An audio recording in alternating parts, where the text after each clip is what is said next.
Pouf, mes amis IES, il y a une question qui revient souvent, enfin qui revient surtout souvent dans ma tête, mais non, je sais aussi que vous êtes beaucoup à vous la poser. Comment est-ce que c'est possible que des personnes qui ont réussi dans la vie, des créatrices d'entreprises, des actrices célèbres, des hommes et femmes d'affaires, du jour au lendemain, ces mêmes personnes, dont on admire la réussite et le parcours, nous disent « Hop, rien ne va plus, je viens d'être diagnostiqué TDAH et je prends de la médication pour m'en sortir ». Bienvenue sur Intensément, recherche et partage des informations les plus fiables possibles sur les HPI, haut potentiel intellectuel, et neuroatypie. Je suis Raph. Alors, le TDAH, vous le savez, c'est le trouble du déficit de l'attention avec ou sans hyperactivité, le bien mal nommé TDAH, comme je le dis souvent, parce que s'il ne risque pas de changer de nom de sitôt, sa terminologie et diagnostic axés sur l'attention, l'impulsivité et l'hyperactivité ne reflètent pas toutes les dimensions et les impacts au quotidien de ce trouble, et en particulier la dimension émotionnelle. L'invitée de cet épisode, c'est Catherine Testa, cofondatrice du site l'optimisme.com, entrepreneuse, auteure et conférencière. Et Catherine est non seulement une adulte humaine qui a bien réussi sa vie, une enfance heureuse, une scolarité nickel, probablement aidée par son haut potentiel intellectuel, puis une success story entrepreneuriale au point de devenir une référence dans son domaine et de donner des conférences à travers le monde sur l'optimisme et le futur du monde du travail. Et malgré tout, un beau jour, c'est le drame. Et quelque temps après, le diagnostic tombe TDAH. De cette expérience, elle en a fait un livre qui s'appelle TDAH et alors ? Comprendre son trouble de l'attention peut tout changer. Un livre que j'ai dévoré en me disant enfin un témoignage sur ces aspects méconnus du TDAH et surtout un témoignage qui replace l'émotion au milieu du village. Un livre qui fait du bien et en même temps qui interroge. Les doutes face au diagnostic, à la médication, le bénéfice-risque, les incompréhensions et le regard des autres et de soi-même, et puis les bonnes décisions à prendre face à notre souffrance et les moyens d'améliorer notre quotidien et de garder le sourire. Je ne vais pas en dire plus, je vous laisse découvrir l'entretien avec Catherine qui a été un plaisir pour moi, tant pour sa sincérité, son authenticité, que pour son énergie, et j'espère que vous allez apprécier cette conversation autant que moi. D'ailleurs, on est tellement parti sur les chapeaux de roue que, exceptionnellement, je lui demande de se présenter au bout de 15 minutes de conversation. Et je vous rappelle que cet épisode a été rendu possible grâce aux contributeuristes d'Intensément que je remercie du fond du cœur. Le financement participatif est ce qui permet à ce média et à mon travail de vivre. Et si Intensément vous apporte, vous aussi rejoignez la communauté toujours grandissante d'Intensément. Ponctuelles ou régulières, vos donations sont essentielles et vous recevrez des bonus inédits. Il y a un lien dans la description de cet épisode. Merci intensément et bienvenue dans notre vaisseau spécial. Tout de suite, l'entretien avec Catherine Testa. Et warning de base, ne pas s'auto-diagnostiquer à partir de cet épisode. Et si vous avez des suspicions, le mieux c'est d'aller voir un ou une professionnelle pour un véritable diagnostic. Bonne écoute et bonne visionnade.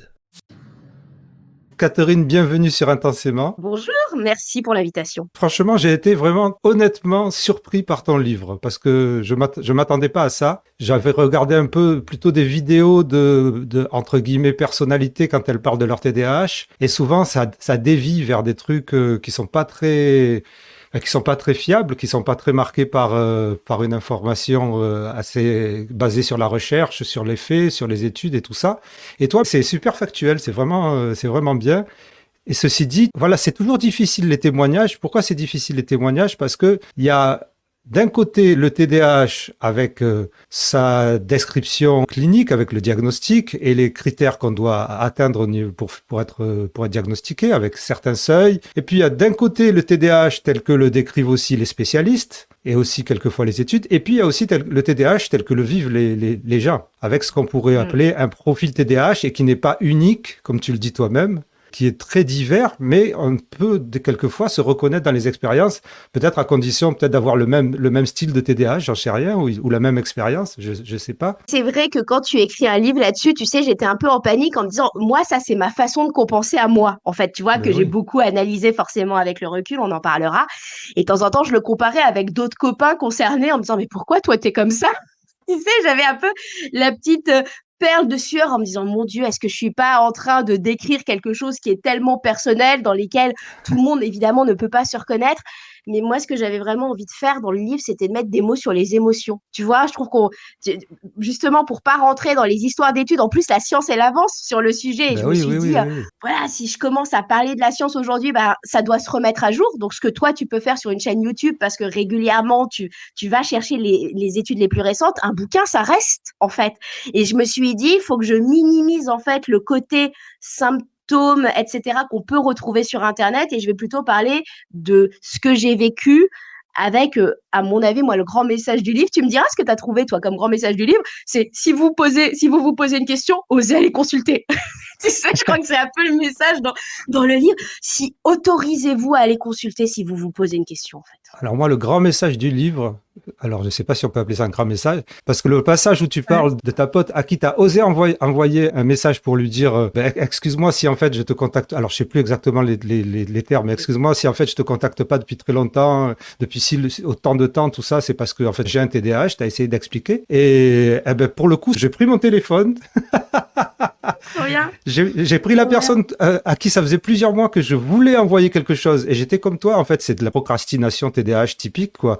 En fait, c'est un truc simple qu'on n'arrive pas à faire parce qu'on n'arrive pas à le faire, en fait. Je sais pas comment expliquer ça. Et toi, tu l'expliques très bien. Ouais, et c'est vrai que pour les personnes qui nous écoutent, en fait, moi, j'explique qu'à un moment donné, j'ai une de mes meilleures amies, mais dans ma tête, c'est vraiment une de mes meilleures amies qui un jour m'envoie un message parce que c'est vrai, factuellement, j'avais pas répondu depuis plusieurs mois en me disant, mais Catherine, ça t'embête quand je t'envoie des messages? Genre, est-ce que tu veux mettre fin à notre amitié? Alors que moi, dans ma tête, pas du tout. En fait, c'était une amie très proche. Et donc, et ça m'a vraiment fait très mal au cœur parce que, tu sais, là, j'ai senti l'impact de mon TDAH justement sur les autres parce que comment elle pouvait savoir que je tenais à elle dans la mesure, honnêtement, ça faisait quasiment plusieurs mois, 6, 8, 10 mois peut-être que je ne l'avais pas vue parce qu'elle habite en Italie. Donc, il n'y avait pas cette notion, tu vois, on peut se croiser de proximité. Oh là là, et je me suis rendu compte que finalement, le TDAH, ça impacte clairement les relations, en fait. Parce que j'avais des copains que j'appelais tous les jours à l'inverse, tu vois, il y avait une sorte de dichotomie, tu sais pas trop pourquoi. Et puis, voilà, plus tu as laissé passer le temps, plus tu culpabilises, plus tu te dis, mon Dieu, je vais ramer pour aller expliquer ça. Et donc, ça augmente, j'imagine, la charge de stress, en fait, en parallèle. Exactement, exactement. Mais le truc, c'est comme tu dis, c'est qu'on peut pas l'expliquer. Il n'y a pas d'explication précise. Enfin, on peut l'expliquer à travers le TDAH, la procrastination due au fait qu'il y a une tâche et une émotion qu'on veut pas, peut-être qu'on veut pas adresser. Je sais pas si on dit ça en français, mais bon. Et en fait, on se retrouve bloqué. Les Anglais, ils appellent ça le TDAH, la paralysie du TDAH, c'est-à-dire avoir tellement d'options qu'en fait, on n'en choisit aucune. Et en fait, en même temps, on est bloqué et en même temps, on y pense et en même temps, si, et ça rajoute le stress et ça rajoute le truc. Et moi, je me disais, je suis profondément anti-logique. Je me disais, mon cerveau, il a bien conscience que c'est plus important de répondre à une amie que de répondre à des inconnus qui m'envoient des messages sur, tu vois, sur les réseaux sociaux. Alors, mais par contre, je prenais le temps de répondre parce que zéro charge émotionnelle, en fait. Exactement. Et donc, j'avais l'impression de faire quelque chose. Et là, je me disais, oh, mais quelle mauvaise gestion en permanence des priorités. Mais tu vois, enfin, je sais pas, ça doit te le faire à toi. On est des années plus tard aujourd'hui depuis le diagnostic, mais ça m'arrive encore sans arrêt. Je ne lui ai pas répondu là récemment. Elle a eu un bébé, je ne lui ai pas envoyé un message. Et je le sais, en fait. Tu vois, je le sais, mais bon, c'est... Il y a plus ou moins deux parties, on va dire, dans ton livre. Il y a une partie qui explique ton parcours, le diagnostic, qui explique ce que c'est le TDAH et tout ça. Puis après, il y a une partie outils pour pouvoir plus ou moins s'en sortir, mais toujours avec les explications de ton parcours et tout ça, avec des exemples, avec des témoignages. Et moi, c'est vrai que les outils, j'ai beaucoup de mal, mais ça... C'était pas un outil en fait que tu proposais, c'était une histoire que tu racontais et boum, ça m'a fait, je me suis dit c'est exactement ça et pour le coup ça m'a fait passer le pas de téléphoner à mon pote. J'adore. Et c'est vrai que le problème c'est que tu vois les outils, en tout cas pour moi, je les voyais comme des injonctions. En fait, en permanence, on me disait, il suffit de faire ça. Et puis, en plus, comme ça foire généralement les outils, oui.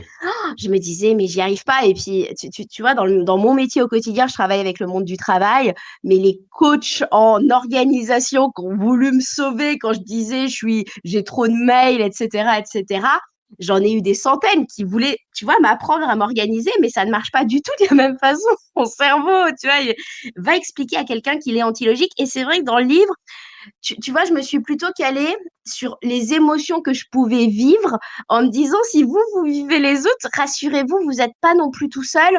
Parce que moi, ce qui m'avait fait beaucoup de bien, c'était d'avoir de l'information, tu vois, de l'information factuelle, comme tu délivres, celle du psy, etc., etc. Mais j'ai participé à des groupes de parole sur le sujet.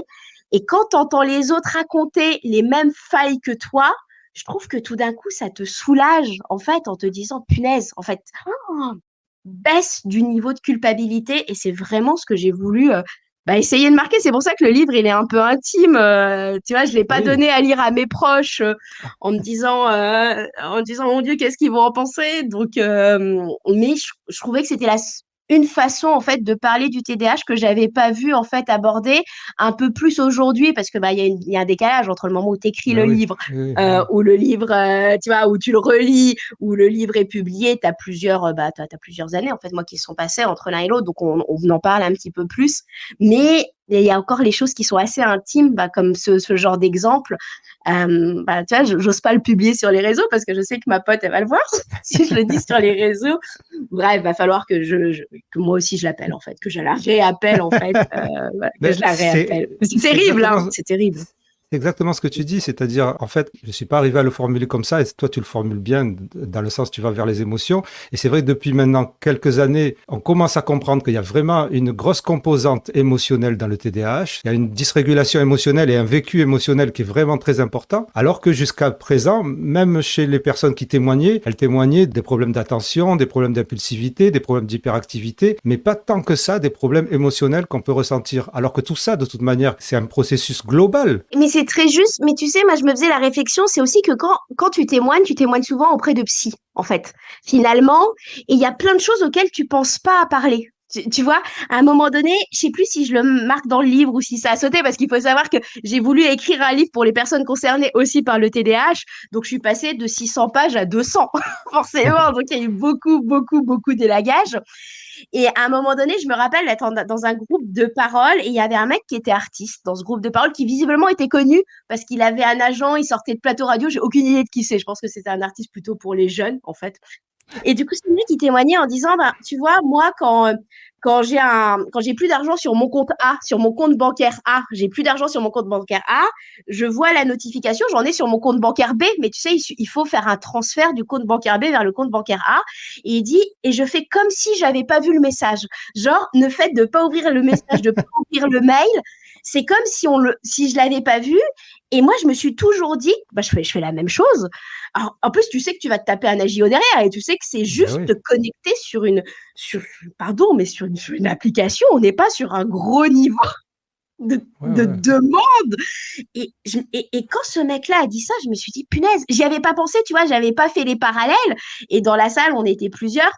Et tout d'un coup, je me suis dit, en fait, c'est un bug aussi à ce niveau-là, et c'est parce qu'il a fallu avoir d'autres personnes concernées, vraiment, tu vois, détricoter un peu tous les sujets, orgas, etc., en se disant, mais c'est pas qu'on a envie de payer des agios, tu sais, parce que dans le regard des autres, c'est peut-être parce que tu as de l'argent. Non, mais alors, pas du tout. En fait, je Ouais, paye des agios, et avec une énorme culpabilité de ne pas avoir fait une action qui te prenait 2 secondes, en fait, c'était même pas, tu vois, qui te prenait 2 secondes. Et en fait, je crois que, tu vois, tous ces micro-détails qui vont chercher, forcément, tu as quand même derrière un petit déficit de confiance en toi quand tu te dis que tu n'es pas capable de faire ça quand même, en fait. On te disait, mais et vraiment, moi, c'était cette notion, je suis anti-logique. Et bien, voir quelqu'un qui en parle, et il a fallu beaucoup de temps, tu vois, pour arriver à un sujet comme ça, et bien, un psy avec qui avec qui tu vas échanger, tu vas pas forcément aller dans ce niveau de granularité, de sous-sujet, de sous-sujet, de sous-sujet. Et je pense que c'est pour ça qu'il y a plein de sujets aujourd'hui qui sont pas forcément encore abordés, parce qu'en plus, ma gestion émotionnelle n'est pas celle de Raph, n'est pas celle de quelqu'un d'autre. En fait, on va voir, tu vois, on va avoir tous des façons différentes de gérer. Et moi, j'étais un peu, ma façon de gérer, c'était un peu je lâche prise, en fait. Tu sais, vraiment pendant des années, ça a été, je dépose les armes en me disant, bon, c'est comme ça, quoi. C'est ça qui est rigolo. Alors, on n'est plus du tout dans les questions que j'avais prévues, hein, c'est pas grave. Hein. Non, mais on peut aller dans les On est questions. Vas-y, on parti va dans... reprendre les questions peut-être si tu veux. Non, non, parce Pardon. qu'en fait, c'est marrant, parce qu'en fait, j'étais en train de réfléchir qu'il y a une difficulté avec justement ces témoignages qui est pas évidente. C'est comme je disais tout à l'heure, on parle de trucs qui ne sont pas... alors le terme précis, c'est pathognomique ou un truc comme ça. En fait, c'est pas que ces comportements-là qui correspondent exactement au TDAH. Et puis aussi, on a tendance, parce que le TDAH, c'est étroitement lié pour beaucoup à une certaine anxiété. On a tendance à mélanger aussi des symptômes de l'anxiété avec le TDAH. Mais quand tu racontes une histoire comme ça, j'ai pas l'impression que tu décrives autre chose. J'ai pas l'impression que tu décrives des autistes, des personnes qui sont uniquement anxieuses. Il y a toute cette composante de tous les petits détails de TDAH qui se mettent ensemble et qui font que on se retrouve dans cette situation-là. Et c'est toute la problématique, je pense, d'avoir un témoignage. Moi, j'avais pas l'impression d'être anxieuse. J'ai pas eu d'anxiété qui a été détectée. En fait, à aucun moment, tu sais, quand tu fais les tests aussi, quand tu fais les tests TDAH, enfin, je sais pas si c'est pour tout le monde, mais Oui, on fait oui, le oui. test anxiété Oui, oui. en parallèle. Moi, j'avais pas vraiment d'anxiété. Et en fait, ma façon de compenser étant tellement été pendant des années, moi, je me disais, je vis. Tu vois, c'était un peu je laisse un peu tout s'accumuler, ce qui a donné une forme d'état de presque je m'en foutisse, parce que je me rappelle à un moment donné aller contacter ma comptable qui elle a un diag de TDAH plus HPI plus anxiété, et elle est obligée d'avoir un bureau qui est vide pour travailler. S'il y a un truc sur son bureau, tu vois, elle est incapable de bosser. Moi, je me disais, moi, c'était l'exact inverse. À un moment, je l'appelle en panique en disant, mon Dieu, est-ce que je dis des bêtises? Tu vois, en expliquant ma façon, en fait, d'avoir un TDAH. Et elle me dit, non, mais alors, t'en fais pas, hein. Moi, il faut rien sur mon bureau, mais je suis incapable de faire mon ménage. Ah oui, Tu oui, vois? c'est exactement ce que j'allais dire. Et en fait, tu vois, moi, je me suis rendu compte, alors effectivement, qu'il me fallait rien sur mon bureau, du coup, que je déplaçais les choses pour pas avoir trop de stimulus visuel. Mais en fait, tu vois, et c'est ça, notre problématique, probablement, quand on a un TDAH, c'est que on se retrouve pas forcément dans tout ce que les autres racontent. Et clairement, tu vois, tu parles beaucoup du retard de diagnostic, toi aussi. Tu sais, Ben oui. dans le fait qu'on est en retard de diagnostic. Et moi, autour de moi, j'avais des copains dont les gamins étaient concernés, tu vois. Et je me disais, mais enfin, c'est pas du tout la même chose, parce que je me comparais à la plasticité d'un cerveau d'un enfant en me disant, mais moi, je suis pas comme lui quand même. Et donc, c'est vraiment, je trouve que c'est ça qui est complexe. Et c'est pour ça que dans le bouquin, j'ai essayé, tu sais, j'avais vraiment peur de faire une injonction, genre, tu sais, de donner un peu une boîte miracle, magique, qu'on m'avait tant donné, à qui ça me faisait presque plus de mal, tu vois, d'avoir il suffit d'eux, il faut faire ça, etc. Et que du coup, je prends beaucoup de points de vigilance tout au long du livre en disant ça a été ma façon de faire, ça a été ma façon de faire. Voilà, c'est une exploration, vous pouvez la prendre, vous pouvez l'explorer, et peut-être que vous allez la jeter parce que c'est pas du tout votre façon à vous de faire. Mais je crois que tout l'enjeu, quand on a, quand on a un diag à un moment donné, bah, c'est d'explorer ce qui nous correspond le mieux, en fait, en se disant, bon, bah, ça, effectivement, ça peut arriver à 90% de la population. Sauf que quand tu vois, quand on parlait des amitiés, bah, dans un monde peut-être un peu plus de normaux-pensants, les gens, ils se font des checklists en disant, bah tiens, rappelez un tel, et ils rappellent parce que c'est factuel, que pour nous, c'est une sorte de charge, alors que tu es content de l'appeler. Le pire, c'est que ça va Exactement. te faire plaisir. Et vraiment, cette notion d'antilogique du cerveau, j'ai beaucoup de mal à l'accepter. Ouais. Alors, par rapport aux questions que j'avais prévues, justement, tu parles beaucoup de Vas-y, on reprend les compensation. questions. Vas-y.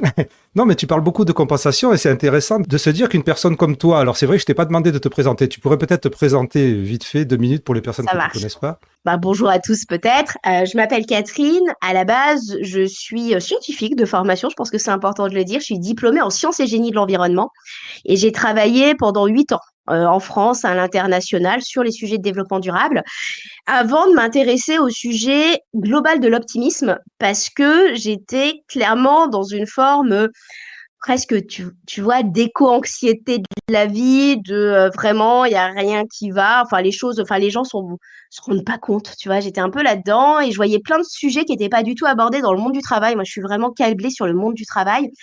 Et donc, j'ai commencé à parler d'optimisme sur les réseaux sociaux, mais pas de l'optimisme, tu vois, bienheureux, naïf. C'était vraiment plutôt de l'optimisme prérequis à l'action, et parce que j'avais besoin d'optimisme. Parce que clairement, j'étais en train de sombrer, voilà, dans une vraiment l'éco-anxiété pour ceux à qui ça parle. Tu vois, vraiment, j'étais là-dedans. J'ai commencé à parler d'optimisme, donc j'ai tout quitté, j'ai créé une entreprise, j'ai parlé d'optimisme et je me suis beaucoup intéressée à la question de la qualité de vie au travail, parce que c'était un sujet oublié à mon sens, du monde du travail. Alors aujourd'hui, on en parle un peu plus, hein, mais globalement, j'ai commencé le développement durable en 2007, toute jeune diplômée, et derrière, j'ai commencé la qualité de vie en 2015. Donc tu vois, c'est beaucoup, beaucoup d'avance comparé au sujet. Et finalement, j'ai gagné une forme de notoriété, notamment sur LinkedIn. Je suis écoutée du monde du travail, notamment sur la qualité de vie au travail, et j'ai de fait écrit plusieurs livres. Donc le premier, assez simple, qui s'appelle juste Oser l'optimisme, et le deuxième, c'était Oser être soi-même au travail. Donc tu vois, finalement, je commençais à aborder un peu en filigrane la notion de qui on est en fait. Ensuite, j'ai écrit un livre, je le passe, mais j'ai écrit un troisième livre qui s'appelait Aider, parce que en ayant beaucoup d'influence sur les réseaux sociaux, tu as beaucoup de et surtout quand tu parles d'optimisme ou de sujets comme ça ou de qualité de vie au travail, tu as beaucoup de messages de détresse en fait. Et je me suis rendu compte, on a commencé à l'écrire un peu avant les confinements. Le livre, je l'ai coécrit avec une père aidante, quelqu'un de concerné dans mon équipe par les sujets liés à enfin voilà, qui était concerné par d'autres troubles, que je vais pas nommer ici, mais des troubles qui, dans la caricature sociale, voilà, sont vus plutôt comme les fous dans les prisons, hein, clairement. Donc on avait évoqué le sujet de la notion d'aide, en fait. Moi, j'ai été diagnostiquée à ce moment-là quand j'ai écrit ce livre-là, de la notion d'aide, comment tu aides quelqu'un qui est en souffrance, parce que c'est généralement, tu vois, le collègue qui se rend compte que son collègue est en souffrance. Et je me rendais compte que la société, on n'est pas outillé. Tu vois, on n'est pas outillé pour donner des conseils. Et puis, on n'est pas psy, on n'est pas médecin. C'est pas à nous de donner un conseil. Donc, mon quatrième livre, c'était vraiment sur la notion d'aide. Et finalement, j'ai écrit le cinquième en me disant, en fait, je peux pas parler finalement du sujet de la santé mentale aussi souvent dans le monde du travail parce que ça rentre dans la QVT, sans vraiment dire les choses, hein, sans l'expliquer. Mais j'avais pas de problème à dire que j'avais un TDAH dans mon entourage, etc. Et d'où l'écriture du livre TDAH et alors, dans le sens et alors, en anglais le so what, tu vois, mais le si et alors, qu'est-ce que ça veut dire d'avoir un TDAH? Ok, cool. Mais C'était un peu alors, en long ma fait, présentation. non, c'était très bien parce qu'en fait, tu as été diagnostiqué donc il y a combien de temps? 5 ans maintenant. 5 ans. Ça te fait pas un peu bizarre d'en parler encore? Non, je rigole. Non, je rigole parce que le En livre fait, vient juste de sortir. oui, mais en fait, c'est vrai que, tu sais, on en parlait, tu m'évoquais le fait que quand tu reçois un diagnostic, t'as envie d'en Eh parler. oui. Et comme tu trouves pas forcément d'écho, déjà un peu plus aujourd'hui qu'il y a 5 ans, hein. Enfin, il y a quand même, on s'est quand même un peu déplacé sur la sensibilisation au TDAH. C'est pour ça que j'avais commencé à écrire. En Non, mais vrai de vrai. C'est c'est parce génial. que, voilà, c'était pour ça que j'avais commencé à écrire. Et donc, pour en arriver à la compensation, moi j'ai un parcours assez chaotique qu'on peut très bien expliquer par le TDAH. Mais toi, apparemment, tu n'as pas un parcours chaotique, tu as même un parcours successful, on pourrait dire. Comment est-ce que tu as réussi à tenir si longtemps? Comment est-ce qu'on peut réexpliquer une vie, entre guillemets, pleine de succès à travers la vulnérabilité, comme tu le dis toi-même au début de ton livre, tu es quelqu'un qui est considéré comme quelqu'un qui parle beaucoup d'optimisme et de positivité, évidemment. Et là, tu as voulu montrer la vulnérabilité du TDAH. Donc moi, c'est ça qui m'intéresse aussi, c'est comment est-ce que tu peux réinterpréter toute cette vie avec la vulnérabilité alors que tu as eu tous ces succès, en fait, toutes ces réussites. En fait, il y a un truc, je pense, très curieux, parce que tu compenses sans savoir que tu compenses. En l'occurrence, vu que tu n'as pas ton diagnostic, tu compenses en sachant que tu compenses. Et je crois que moi, j'ai eu des facteurs chance. Honnêtement, des facteurs chance dans mes amitiés, parce que je suis tombée sur des copains, on va pas se mentir, un peu décalés. Tu sais, ma mère elle me disait toujours, tes copains, ils sont bizarres. Des copains, tu sais, un peu artistes, un petit peu décalés. Et c'est rigolo, avec un phénomène d'être beaucoup diagnostiqués entre 35 et 40 ans. Eux, c'est parce qu'ils avaient des enfants diagnostiqués, tu vois. Et du coup, ils se posaient la question. Et je me rappelle de ma mère qui me dit, un jour, je vais voir mon meilleur copain qui habite en Autriche à l'époque. Et on passe 3 jours à faire un pulse. Tu vois, ma mère, elle me dit, mais c'est bizarre, tu vois, c'est bizarre ton affaire. En fait, et je pense que j'ai eu cette chance, en fait, d'avoir dans mes amitiés des gens décalés déjà, des gens concernés par tout un tas d'autres sujets, en fait. Et donc, je me suis pas sentie en réel décalage par rapport à mes potes et par rapport à mon job, en fait. Il y a une vraie chance dans mon premier job. J'avais un boss, on va pas se mentir, qui avait un TSA, en fait, qui un jour m'a donné avec ma collègue une feuille de route, créer ça. Et pendant 7 ans, j'ai créé ça. Mais j'ai créé ça bah, j'ai exploré toute seule avec ma collègue et avec une équipe effectivement à la fin, mais dans une totale liberté et pas dans des règles classiques de la société, en fait. Et je pense que c'est pour ça qu'il y a eu une forme d'expression. Je me rendais bien compte, tu vois, de toutes mes anomalies, enfin, de manque d'organisation, de choses non logiques. Et il y avait des choses dont je m'étais pas rendu compte. Je m'étais pas rendu compte que j'étais impulsive. Par exemple, tu vois, quand je voyais comment dire, la grille de l'impulsivité, je me disais, bah non, je suis pas impulsive. Tu parles, j'ai lancé X projets sur des coups de tête, j'ai déménagé au bout du monde sur un coup de tête. Mais en fait, la compensation, j'ai aussi, je pense aussi, mes parents. J'espère qu'ils écouteront pas parce que quand je dis que je pense que mes parents sont concernés, c'est moi-même qui pose un diagnostic, tu vois, c'est pas du tout, voilà, c'est pas une réalité. Mais quoi qu'il advienne, tu sais, j'ai des parents qui étaient très bricoleurs, tu vois, j'ai des parents qui étaient très doueurs, donc faiseurs. Et donc, je pense que j'ai hérité de le fait de bricoler des trucs sans jamais tu vois, sans forcément les finir, en ayant toujours plein de chantiers en parallèle, dans une sorte de désorganisation. Mais on m'a jamais, on va dire, fouetté parce que ma chambre n'était pas rangée, parce que je n'avais pas fini ce projet-là.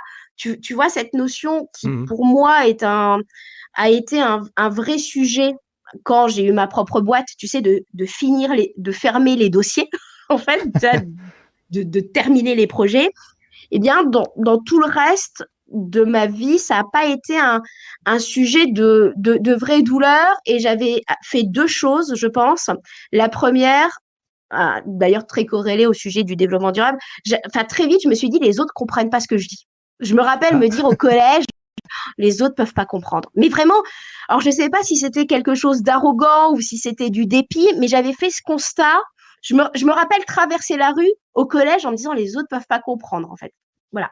Et j'ai fait un deuxième constat sur. Je ne sais pas d'où il vient ce deuxième constat, parce que c'est pas du tout que j'avais fait des coachings ou whatever, hein, mais genre, on est tous imparfaits et c'est OK, en fait. Et vraiment, j'avais fait ce constat en disant Raph, tu vois, Raph imparfaite, Catherine imparfaite, bon, bah, on va parler et c'est OK. Et je pense que finalement, une des clés, entre guillemets, comme tu dis, du succès professionnel, etc., c'est que j'ai toujours parlé aux gens, et ça, je pense que c'est aussi le TDAH qui fait ça, bah, de la même façon, c'est-à-dire que tu sois patron d'entreprise, que tu sois artiste, bah, je suis sans filtre et je crois qu'en fait, ça a été un atout pour moi dans mes métiers parce que les gens, tu vois, je prenais pas de pincettes, il y avait une forme d'authenticité, mais malgré moi, hein, tout ça, voilà, on en parle, je parle de vulnérabilité dans le bouquin, mais t'imagines bien qu'il y a 10 ans, j'avais pas du tout mis de vulnérabilité ni Ben oui, authenticité oui, nulle part, hein.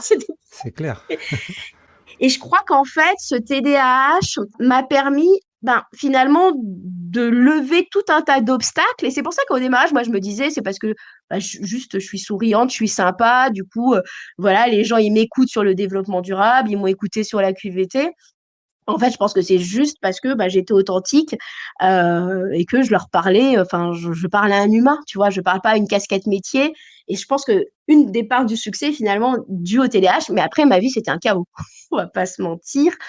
Ma vie, dans mon quotidien, c'était une vraie forme de, tu vois, de lâcher prise. Comme j'avais beaucoup voyagé, par exemple, je donne cet exemple souvent, j'avais hébergé beaucoup de copains chez moi. Tu sais, quand j'étais pas là, quand j'étais en Espagne, aux États-Unis, machin, à un moment donné, honnêtement, dans mon appart, il y avait presque plus d'affaires tu sais, des gens qui laissent des trucs que mes affaires à moi. Et tu vois, et j'en avais conscience de ça. Je savais que c'était une charge parce que voilà, enfin, bah, j'étais presque plus très bien chez moi. Et puis, je laissais tout ça, en fait, s'accumuler en me disant, tu vois, c'est pas grave. J'étais dans mes obsessions, ben, de mon projet entrepreneurial, de l'écriture de mes bouquins. Et donc, en vrai, moi, j'ai compensé par un lâcher-prise. Tu sais, tu as des gens qui compensent par une ultra rigueur. Ouais. Bah, quand tu as 50 000 mails dans ta boîte mail, bon, bah, quand on a 50 001 ou 50 650, tu vois, c'est pareil. Et j'avais vraiment lâché prise sur tout.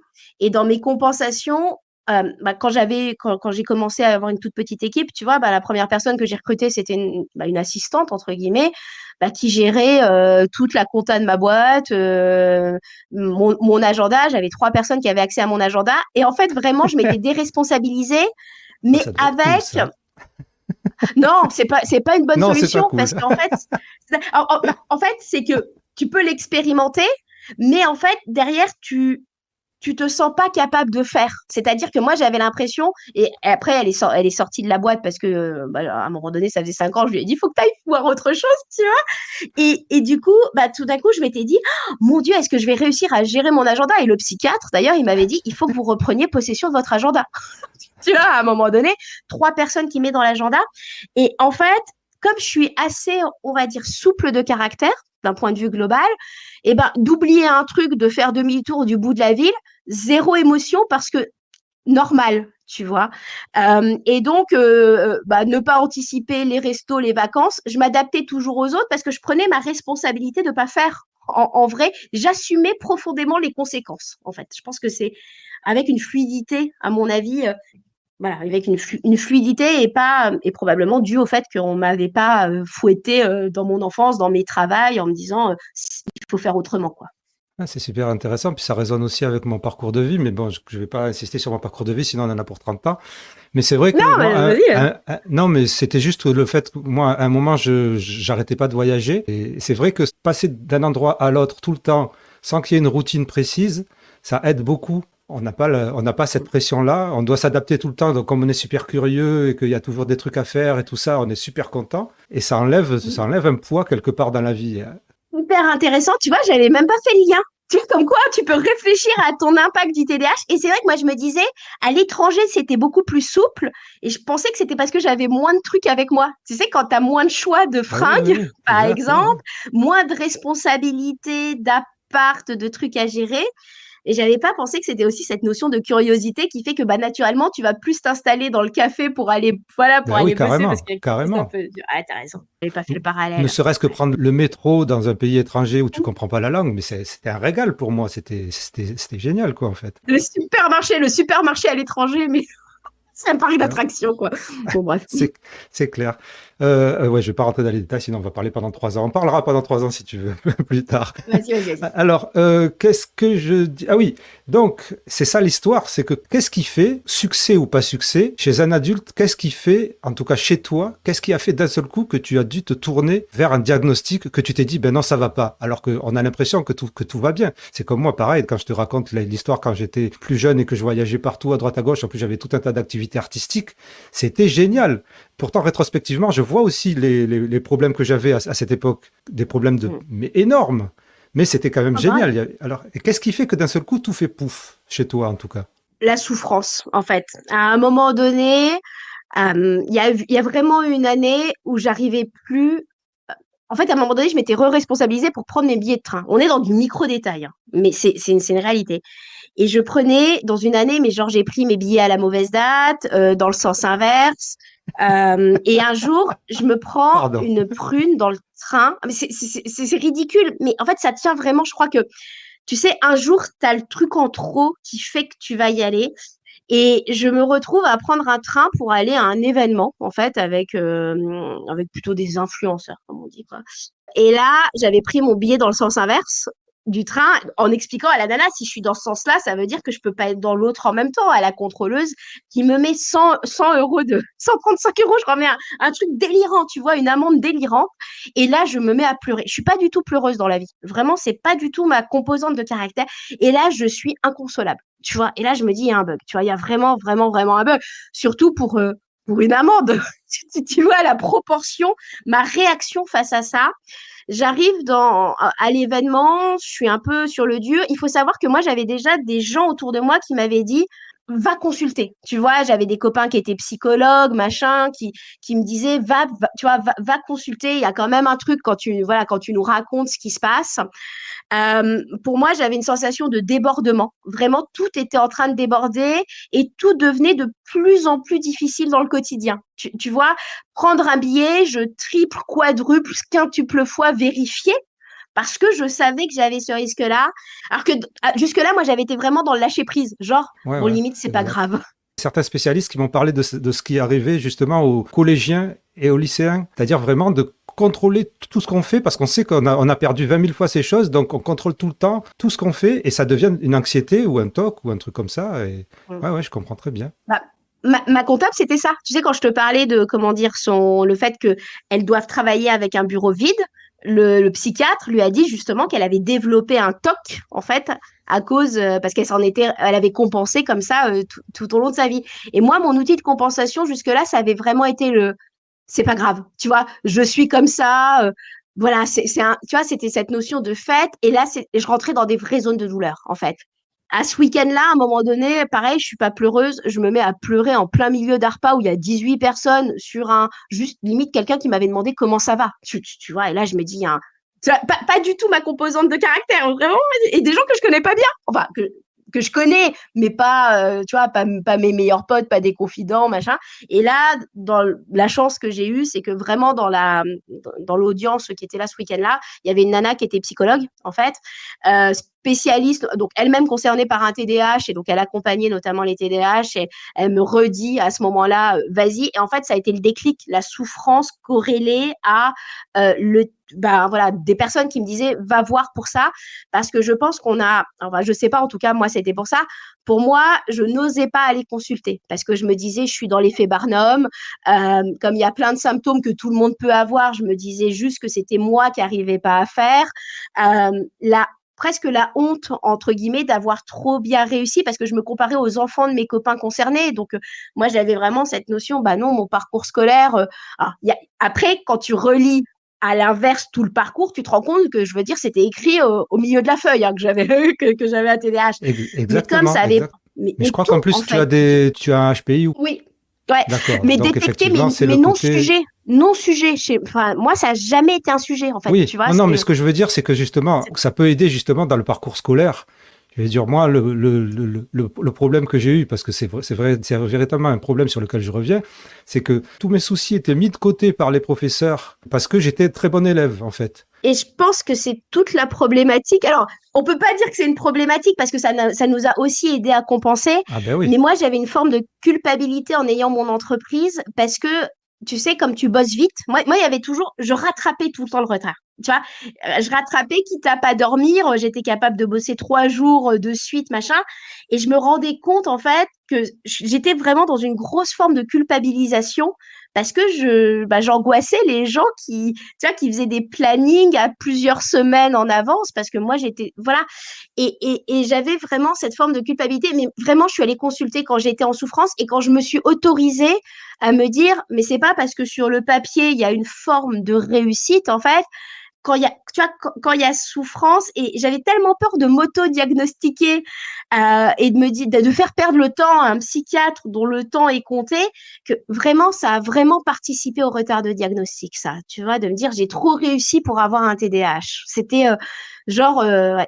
C'est super important ce que tu dis. Le pire, c'est que je pense pas avoir lu tout ça dans ton livre, donc c'est super intéressant. Il y a deux trucs. La première, c'est qu'effectivement, il y a beaucoup de gens qui croient que voilà, qu'en fait, on va voir un psychologue ou un psychiatre comme ça en disant ah ouais, c'est bon, je suis TDAH, hop. Mais non, mais ça met un temps de ouf. Je veux dire, les gens pensent qu'on a vraiment envie de s'identifier et qu'en fait, on saute sur le coup de coude en disant ça, c'est moi. Alors qu'en fait, on passe par les phases dont tu parles, c'est-à-dire le syndrome de l'imposteur, de se dire mais non, on est peut-être Barnum, se dire mais je vais pas payer ou alors faire perdre du temps à quelqu'un pour ça, quoi, en fait.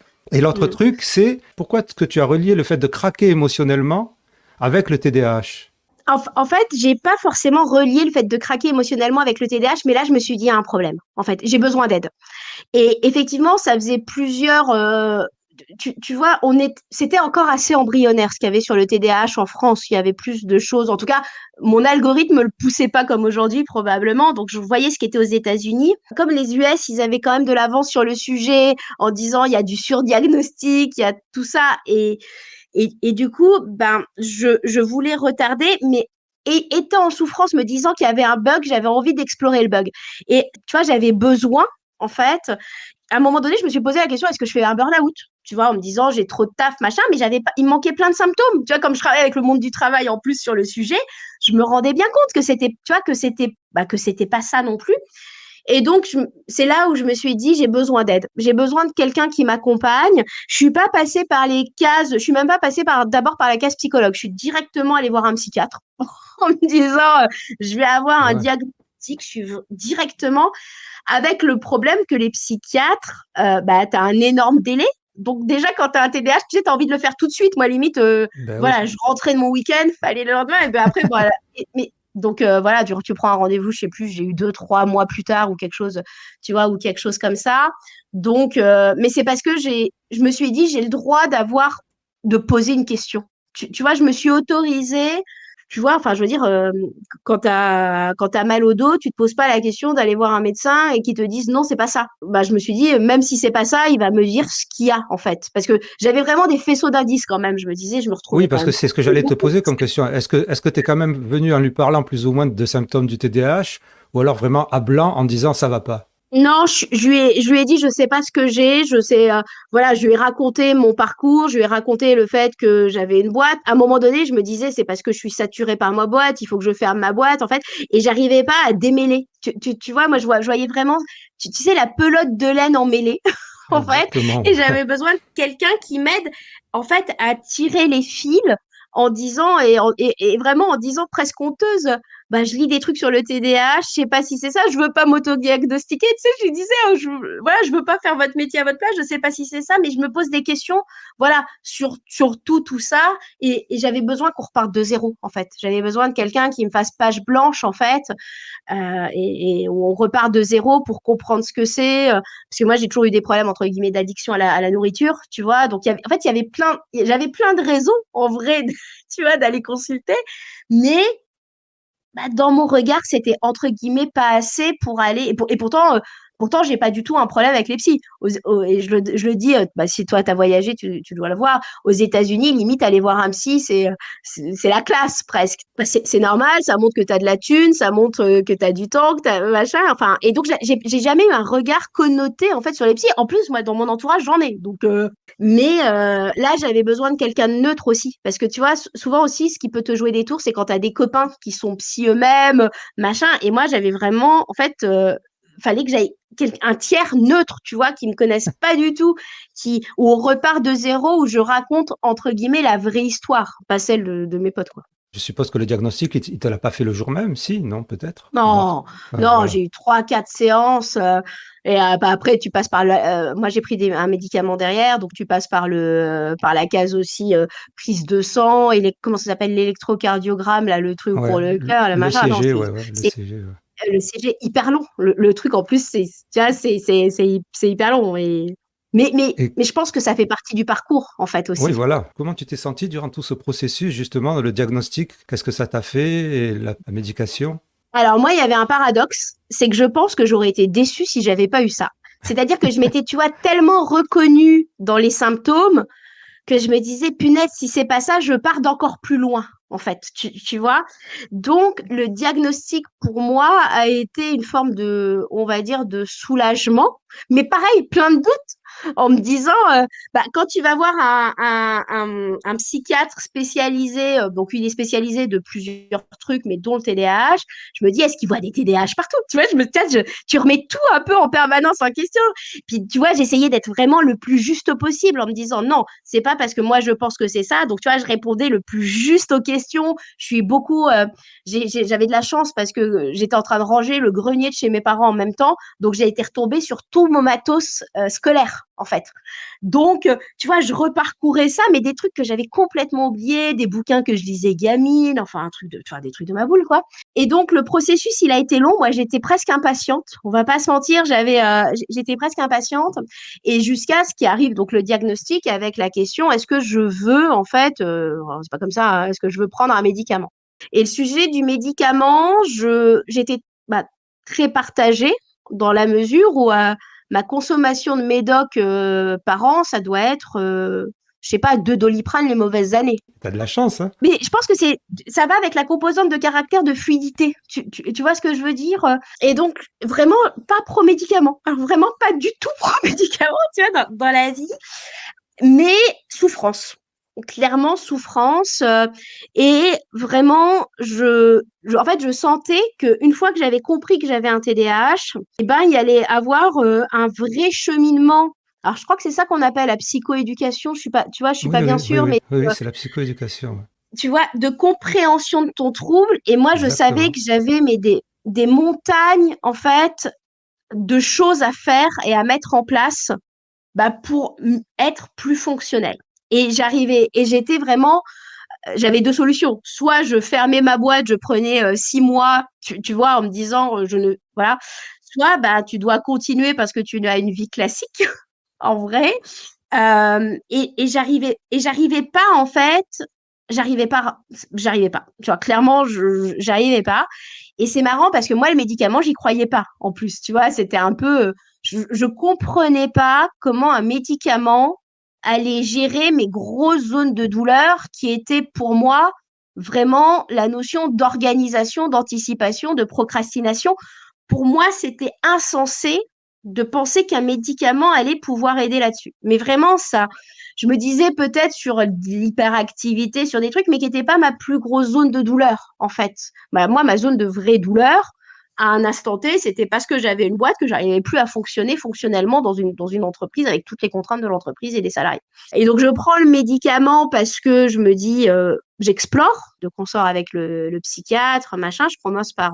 je sais pas si j'ai le droit de donner les noms des médicaments ou pas. Oui, enfin, je sais pas. Alors là, moi, j'ai toujours parlé avec les noms des médicaments, il n'y a pas de souci. Alors, j'interviens au milieu de l'entretien pour une précision sur la médication pour le TDAH et pour celles qui ne connaîtraient pas. Il y a en gros deux formes de médication en France. À partir de la même molécule, le méthylphénidate. Une formule à durée courte, de quelques heures, connue sous le nom de Ritaline, et une formulation à durée longue, d'une dizaine d'heures, dont la plus connue s'appelle le Concerta. Retour à l'entretien. Ok, ça marche. Donc, je commence par du Concerta, tu vois. Donc, pareil, hein, c'est vrai que les gens qui, comme tu dis, il y a une caricature hein, sur le diagnostic, sur le machin, enfin, même le bon dosage de médicaments. Prend des mois aussi cette affaire, en fait. Tu vois, donc, tout ça, c'est un processus qui est très long. Et là, tout d'un coup, je me rends compte à la fin d'une journée, mais sans vraiment y croire, en me disant, je prends, mais sans attente. Vraiment, j'avais pas d'attente. Et là, je me rends compte à la fin de la journée que j'ai été capable, alors que normalement, je suis capable d'écrire un mail et encore, quand j'arrive à ouvrir mon mail le matin et à pas partir dans d'autres sous-sujets, là, je me rends compte qu'au bout de la journée, genre, j'ai écrit 10 mails, j'ai répondu factuellement, j'ai géré des trucs. Mais tu vois, le 3-4e jour, tu vois, et je me rends compte aussi que j'avais plus de crise alimentaire.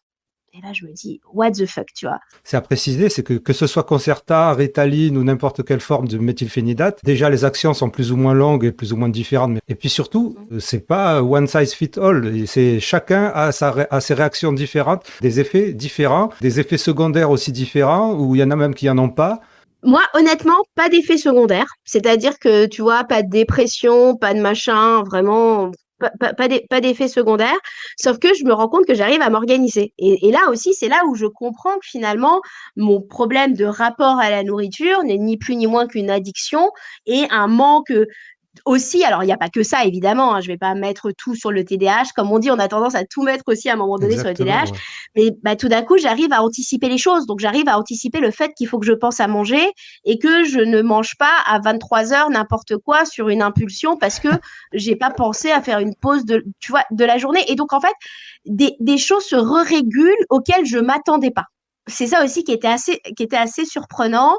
Après, moi, j'avais un effet rebond avec le Concerta en fin de journée. Tu vois, au démarrage, pas d'effet rebond, mais après, j'avais une forme d'effet rebond vers les 18h, etc. Donc, j'avais un peu, on va dire, complété par de la Ritaline, tu sais, Ritaline, longue durée pour le Concerta, un petit peu de Ritaline le midi pour éviter l'effet rebond. Sauf que du coup, je dormais moins bien. Et bon, bref, il faut vraiment trouver le juste milieu. Et moi, je voyais vraiment la médication. Alors, double sujet, j'étais pas fière de moi de prendre des médicaments. Un peu, c'est comme si j'avais pas été capable de, tu vois, de me dire, punaise, j'avais été fonctionnelle pendant 35 ans. Pourquoi est-ce qu'aujourd'hui j'en avais besoin? Tu vois, j'ai eu une sorte de, enfin, je sais pas si ça le fait à tout le monde en fait, mais oui, moi ça m'a fait la même chose quand j'ai commencé à prendre un antidépresseur il y a 2 ans. Et 2 ans et demi, et ça a été radical pour l'anxiété, mais sur le moment, quand je l'ai pris, je me suis dit, il y a un truc qui va pas. Comment ça se fait que j'ai vécu jusqu'à maintenant sans avoir à le prendre? Voilà. Et c'est pour ça que j'avais moins d'appréhension après pour le Concerta, enfin pour le méthylphénidate. Ah oui, tu as commencé, toi, par l'anti. C'est Ouais, parce ok. que j'étais passé par ce côté, moi non plus je prenais pas de médicaments et j'étais passé par ce côté, mais pourquoi je dois en prendre un? Et quand j'ai découvert les effets que ça a eu sur moi, je me suis dit, ben, d'accord, j'ai compris pourquoi je dois en prendre un en fait. Et ben moi c'était pour ça, mais j'avais vraiment un manque de fierté en me disant j'aurais préféré ne pas en prendre et faire différemment. C'est-à-dire que j'aurais préféré peut-être travailler l'organisationnel, mais en fait j'avais pas le choix. Vraiment, tu vois, il faut chercher la solution la plus adaptée à un instant T. Et donc clairement il y avait ça. Et en parallèle, une forme de soulagement extrême parce que je me suis rendu compte à ce moment-là que pour les autres, trier des emails, c'était pas difficile. Parce que tout d'un coup, j'avais cette impression d'être presque dans le cerveau d'un autre. Et moi, ce que j'avais mis presque, tu vois, sur une forme de culpabilité personnelle, j'ai compris que pour les autres, c'était pas difficile. Et ça a été vraiment le médicament, ça a été très ambivalent. Et puis en plus, bah, tu as tout ton entourage qui dit ah bah non, mais quand même toi. Et puis toi qui prends pas de médicaments, toi qui est anti, tu vois. En fait, je pense que même encore aujourd'hui, personne ne comprend. Genre, en fait, mais parce que les gens ne vivent pas la souffrance, en fait. Tu vois, tu vois, entre guillemets, la réussite, les accomplissements. Et c'est vrai que j'avais été capable de finir des livres. Mais pourquoi? Bah, c'est parce que j'avais une maison d'édition qui me disait là, là, là, là, là, et que j'avais une forme d'empathie pour les gens avec qui je travaillais. Je voulais pas les mettre dans la merde, en fait. Donc, et c'est vrai que l'entourage a beaucoup de mal à comprendre, en fait, mais bah, l'entourage ne vit pas dans notre cerveau, en vrai de vrai. Et en fait, et c'est ce que j'essaie aussi de dire dans le livre, c'est que c'est un consensus que tu fais avec toi et ton médecin, toi et toi-même, à un instant T, en fonction d'un environnement, des conditions. Moi, je le voyais vraiment comme, tu sais, pour moi, alors, je me suis rendu compte que quand on a coupé beaucoup d'infos dans le bouquin, je trouve que je l'ai pas bien raconté mon histoire moi, je me voyais vraiment, tu sais, comme un vélo, un peu à pleine allure sur des chemins, tu sais, qui bouge, qui prend le chemin de gauche, le chemin de droite, mais sans vraiment anticiper quel chemin il va prendre. Et pour moi, le médicament, c'était vraiment les deux petites roulettes, tu sais, qui te permettent déjà de ralentir parce que tu as du frottement. Et dans ma vision, ces petites roulettes, il fallait qu'à un moment donné, il fallait pas que je m'y habitue non plus, parce que bah, c'est comme un enfant à qui tu mets des petites roulettes, si jamais tu les enlèves jamais, j'ai jamais vu d'adulte en vélo à 4 roues, mais voilà, tu sais, je me disais qu'un jour, je allais vouloir enlever les petites roulettes, tu vois, donc je pense que ça m'a aussi permis de faire la paix au démarrage avec la médication, et vraiment, ça a été salvateur, hein, et pourtant, je suis pas pro-médicament, donc c'est pour ça que j'en parle aussi avec beaucoup de beaucoup de nuances dans le livre parce que je veux pas envoyer tout le monde aller voir un psychiatre pour prendre un médoc, tu vois, c'est pas du Oui, tout, oui, du oui, tout, oui, du oui, tout. oui, Mais oui. c'est juste le message de dire on fait comment dire, on fait au plus juste en fonction de qui on est, de notre parcours de vie, et on peut pas tous plaquer son job pendant 6 mois pour remettre ça d'équerre. Et c'est vrai, par contre, et ce que je dis aussi dans le livre, c'est que je me suis posé la question, est-ce que j'étais pas en train de prendre une pilule magique pour être plus fonctionnelle dans une société? Tu vois, un peu Ouais, le ouais, meilleur des mondes. Vraiment, je comprends c'était très bien. compliqué. Vraiment, ça c'était compliqué. Et alors, qu'est-ce que tu t'es répondu? En fait, il faut se mettre d'accord avec soi-même. Je pense que Ouais, tu sais, c'est un peu déjà commencer par se mettre d'accord avec soi-même et surtout me dire, en fait, de toute façon, la société, tu vois, je trouve qu'il y a beaucoup de gens, en tout cas dans les courants de santé mentale, qui attendent que la société, elle change. Putain, si on attend que la société, elle change, on peut attendre un paquet de temps. Et moi, j'avais des compos. Tu vois, je veux dire, si on a. non, mais j'avoue Ça que peut. je comprends leur position, mais c'est vrai que ta réponse, elle est juste. C'est-à-dire, on peut très bien attendre très longtemps, quoi. Ah bah ouais, et puis t'as le besoin court terme versus le besoin long Exactement. terme. Et donc je me suis dit en fait que ça allait m'aider à rétablir les choses. En fait, et c'était non opposable. En plus quand je l'ai pris, moi ça a fonctionné. Bah tu sais, tu augmentes en fait le Concerta, tu commences par 18 machin, Ouais, ouais, etc., ouais, ouais. etc. Donc bah en fait c'est moi ça m'a aidé. Je peux pas dire le contraire. J'aimerais dire que j'ai réussi à prendre de la protéine, je sais pas trop quoi, des oméga 3, du safran, de trucs. Mais en même temps, tout ça, ça s'explore dans le temps, j'imagine. Et enfin, il y a un problème de rapport au temps et cette notion de m'adapter au monde. Mais t'as pas vraiment le choix à un instant T en attendant. Tu vois, En attendant, et après, j'ai fait des sujets organisationnels, tu vois, j'ai diminué la taille de mon équipe avec tout un tas de questionnements en me disant, mais ça, c'est mon besoin. Moi, j'ai été accompagnée, un psychiatre, machin, et jusqu'à ce que quelqu'un qui me dise, et je le dis parce que ça m'a demandé 8 séances pour arriver à cette conclusion, en quoi mon besoin est moins important que celui des autres. Parce que moi, je me disais, mais attends, mon besoin, c'est d'avoir moins de gens dans mon équipe, c'est d'avoir ceci, tu vois, j'en parle beaucoup dans le bouquin, de réorganiser tout l'appart en me disant, mais j'embête peut-être les autres à faire ça, etc. Et le fait, moi, j'avais des collaboratrices qui étaient bien chez moi. En fait, elles n'avaient pas forcément, voilà. Mais pourtant, mon besoin, c'était ça. Et c'est ça, il faut du temps pour accepter que ton besoin, c'est ça. En fait, quand tu t'es jamais posé ce genre de questions, en fait. Ben, c'est très bien dit. Écoute, est-ce qu'on termine sur ça ou tu aurais un message, une bouteille à la mer? Autorisez-vous. Vraiment, moi, mon vrai message, si vous vous posez des questions, en fait, s'il y a souffrance, je dis pas, n'allez pas, j'envoie pas tout le monde chez les psys, mais s'il y a souffrance et si vous sentez que vous en avez besoin, c'est pas parce que vous avez coché des cases qu'en fait, il faut repousser le fait d'aller consulter. Vous avez le droit de vous poser une question. Peut-être que le psy vous dira non, c'est ça, oui, c'est ça ou non, c'est pas ça. Mais autorisez-vous à pousser la porte. Les spécialistes, ils sont aussi là pour ça. En fait, ils sont là pour nous aiguiller, pour nous aider. Pour moi, c'est signe, tu vois, d'accepter d'aller voir un professionnel pour avoir un diagnostic. C'est faire preuve de lucidité aussi, je pense. En fait, c'est enlever un peu son ego, son arrogance en disant non, moi je vais savoir, savoir gérer. Parce que comme tu disais, quand tu as un cerveau qui est plutôt bien câblé, parfois, tu te dis que tu as beaucoup de connaissances, machin, mais en fait, tu as besoin d'un soutien, en fait. Tu as besoin de quelqu'un qui vienne taper sur l'épaule en te disant je vais t'aider à faire le parcours ensemble. Et c'est pas parce que tu as été autonome pendant toute ta vie, que tu t'es débrouillé en rafistolant, tu sais, les choses, en mettant parfois le tapis par-dessus la poussière ou des choses comme ça, que tu as, voilà, t'as réussi fonctionnellement qu'il faut retarder. Parce que vraiment, vraiment, alors je sais pas comment j'aurais vécu si j'avais eu le diagnostic enfant. Ça, c'est une bonne question, tu sais, on me pose Ça, c'est une souvent, mais j'en très très ai bonne question. Ouais. Je me suis posé la question plein de fois. aucune idée. Vraiment, moi, j'en ai aucune idée. Par contre, je pense que ça m'aurait évité beaucoup de culpabilité. Tu vois, même d'y avoir été plus tôt quand je commençais à voir que tout débordait. En fait, si vous sentez que tout déborde, et que ce soit un TDAH ou que ce soit autre chose, hein, d'ailleurs, Ben ouais. allez voir. En fait, il y a des gens qui peuvent, voilà, qui sont là, voilà, qui sont là pour vous aider. Et j'entends aussi, et peut-être que je sais pas si tu l'abordes dans dans les podcasts et dans tes vidéos, mais je sais que c'est cher. Je sais que c'est chiant de trouver le bon spécialiste, etc., etc.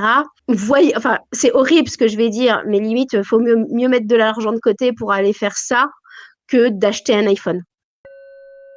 Voilà, c'est sur ce message que j'approuve à 100% que je remercie intensément Catherine Testa. Vous avez le lien pour son livre et son site, et si cet épisode vous a apporté quelque chose, de la connaissance ou de la matière à penser, n'oubliez pas que vous pouvez aussi faire les gestes qui aident pour Intensément dont je vous ai parlé en début d'épisode. Sportez-vous bien, Intensément, c'est le podcast Divergent, Intensément, c'est le show potentiel, chaud, chaud, chaud.